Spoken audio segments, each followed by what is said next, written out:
साल 2024 की चुनाव की सबसे बड़ी स्टोरी नॉर्थ की नहीं है, न पूरब की है, न पश्चिम की है, दक्षिण की है। चुनाव की बातें जो हो रही हैं न पूरब की है, न उत्तर की है, दक्षिण की है। अगर एनडीए अलायंस को 400 सीटें आ रही हैं तो यह चमत्कार दक्षिण से ही हुआ है।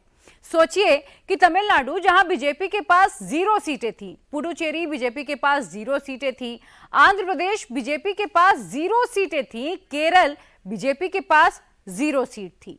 वहां बीजेपी खाता खोल रही है। एक तो राज्य ऐसा है जहां बीजेपी क्लीन स्वीप भी कर रही है।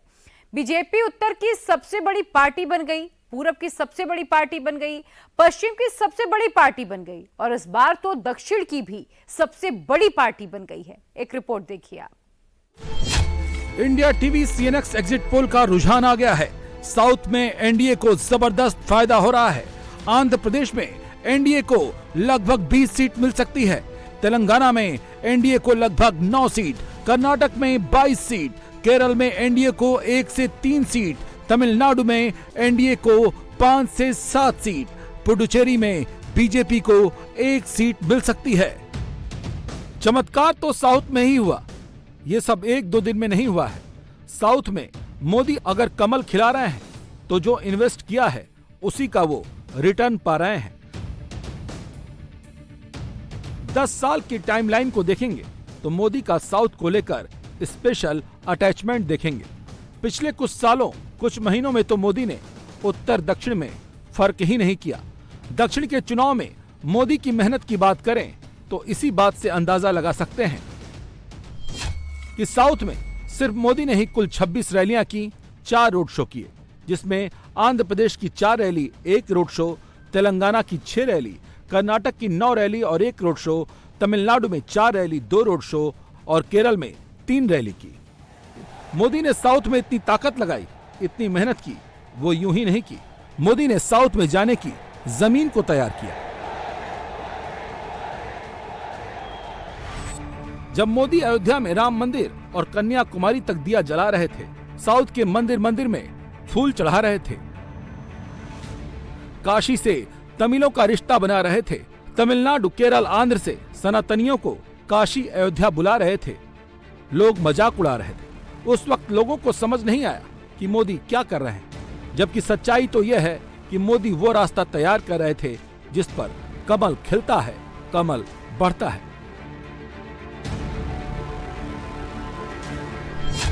मोदी कर्नाटक गए थे। ये तस्वीर श्री कांतेश्वर मंदिर की है, वहां उन्होंने पूजा की थी। तमिलनाडु गए तो तिरुचि के श्री रंगनाथ स्वामी मंदिर गए। रंगनाथ स्वामी शिव का स्वरूप है। मान्यता है कि शिवलिंग स्थापना भगवान राम और सीता ने की थी। फिर तमिलनाडु के मीनाक्षी मंदिर में भी दर्शन किया।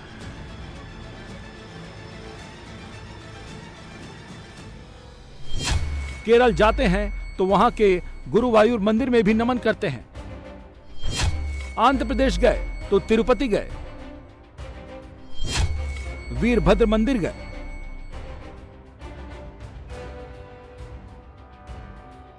मोदी जब साउथ गए तो मंदिर जरूर क्यों गए? सिर्फ मोदी ही नहीं, साउथ में बीजेपी का हर बड़ा नेता साउथ गया तो वहां के मंदिरों में जरूर गया। मोदी अगर साउथ में चमत्कार कर रहे हैं तो उसकी सबसे बड़ी वजह एक ये भी है, मोदी साउथ के सनातन को संदेश दे रहे हैं। हिंदू वोट सबसे ज्यादा मौजूद है तो साउथ में है, लेकिन वो अब तक मोदी और बीजेपी से दूर था, जिसे बस एक ऐसे चुंबक की जरूरत थी जो उन्हें अपनी ओर खींच सके। एग्जिट पोल जो इशारा कर रहा है उससे तो साफ लग रहा है कि वो काम मोदी ने कर दिखाया है। हिंदू वोट साउथ में एकजुट होकर आया है। राम मंदिर की पावर क्या है? मोदी के काशी तमिल रिश्ते की शक्ति क्या है? मोदी के साउथ में मंदिर मंदिर दर्शन का इंपैक्ट क्या है? मोदी के कन्याकुमारी में साधना का मतलब क्या है? तो जान लीजिए, यही है वो ताकत जिसने साउथ में सनातन को जगा दिया, जो एग्जिट पोल के रुझान में नजर आ रहा है। आंध्र प्रदेश में बीजेपी की हालत क्या थी? 2019 में आंध्र प्रदेश में बीजेपी का वोट शेयर सिर्फ 0.96% था, लेकिन इस बार इंडिया टीवी सीएनएक्स का एग्जिट पोल कह रहा है 25 लोकसभा सीट वाले इस राज्य में एनडीए को सबसे बड़ा फायदा होने जा रहा है। मोदी की सेना के साथ चंद्रबाबू नायडू की टीडीपी और पवन कल्याण की पार्टी जनसेना का अलायंस हुआ। एग्जिट पोल बता रहा है कि रिजल्ट बदल गया। वाईएसआरसीपी को 3 से 5 सीट मिलती दिख रही है। कांग्रेस का खाता नहीं खुल रहा है। चंद्रबाबू नायडू की टीडीपी जबरदस्त फायदे में 13 से 15 सीट ला सकती है। बीजेपी यहां 0 थी, अब वो 4 से 6 सीट पाती दिख रही है। जनसेना की 2 सीट श्योर लग रही है।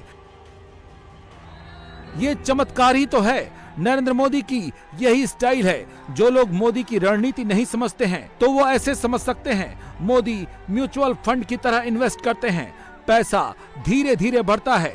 बीजेपी ने साउथ में यही इन्वेस्ट किया है और इसका रिटर्न भी अब आना शुरू हो गया है। अगर ये हुआ है तो उसकी वजह सनातन साउथ में जगह है। राम मंदिर का भी इम्पैक्ट पड़ा है और मोदी के सनातन प्रेम का भी। आंध्र प्रदेश में हिंदू 88.46% हैं, जो इस बार मोदी के साथ खड़े दिख रहे हैं। सबसे बड़ा रुझान तो तमिलनाडु से नजर आ रहा है।